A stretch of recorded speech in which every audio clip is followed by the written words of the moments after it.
Un coach, c'est quelqu'un qu'on va voir parce qu'on a un objectif. On veut que son couple aille mieux, on veut être plus joyeux, on veut dépasser une tristesse, on veut régler des problèmes professionnels ou dans le cadre d'un burn-out. On a un espèce de partenariat entre le client, parce que nous on parle de client alors que les thérapeutes et les psys parlent de patient.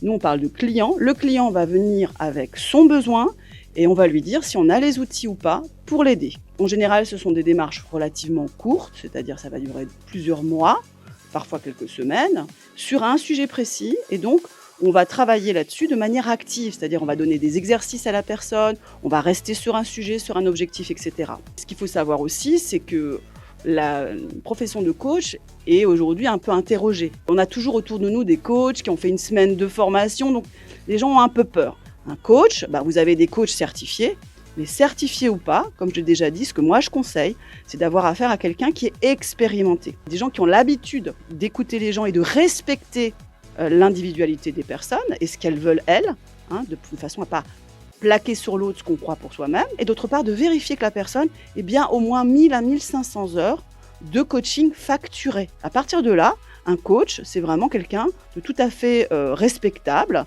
si on évacue tout le très grand nombre de coachs qui n'ont pas beaucoup d'expérience et qui n'ont pas une grande formation.